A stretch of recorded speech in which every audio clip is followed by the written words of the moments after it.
pretty sure I had like just had my birthday, like it was pretty soon after I turned 14, and I went to a stake dance. And I had a lot of fun. Like it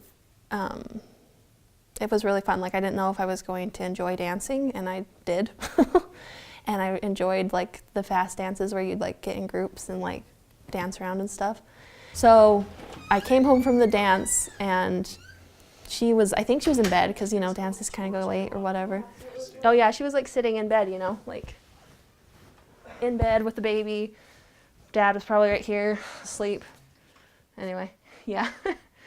So I went in and was just telling her about it and what boys had asked me to dance and stuff like that. And she was like, "Oh, so you danced?" And I was like, "Yeah, and I danced the fastest dances too." And she's like, "Oh, cool. Like, what did you do?" Like, I was like, you know, she knows I'm not really like a big dancer or anything. And I was like, "Oh, I did some of this." And so I like did a dance move for her, and she just busted up laughing, like totally laughing at me. And I was like, "Oh, like, that's kind of mean, Mom."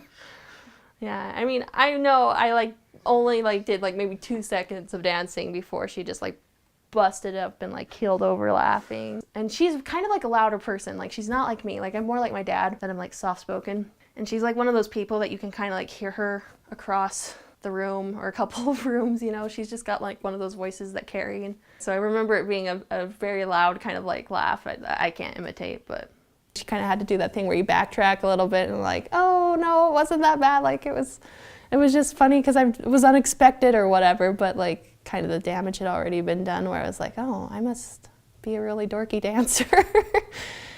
It didn't seem like a big deal at the time, but I kind of like looked back a couple of years later and I was like, that kind of really affected me a little bit, kind of like how I viewed myself and a little bit of my self-esteem, or like how self-conscious I was about dancing in particular, or just how I carried myself. Yeah, so after that experience, like with my mom, I feel like I became a little more self-conscious about how I behaved at dances, and was a lot more self-aware. Or like having experiences like that, I think are, they do kind of shape the way you are, especially like in those years. And it definitely like did affect my self-confidence.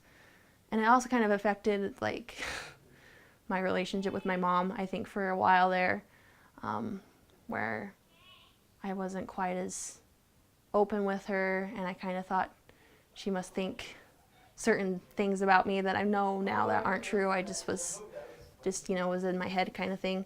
I guess what it's just taught me is that we all make mistakes, and that we should be forgiving and not let little things like that affect us so much, because we all do dumb things, and it doesn't matter. Like, it's okay to be dorky, I guess, in the end. And like, I think by now I've embraced, yeah, maybe I am a dorky dancer, but I enjoy dancing. And I'm not gonna give that up just because people might laugh at me or think it's a little silly, like, whatever, yeah.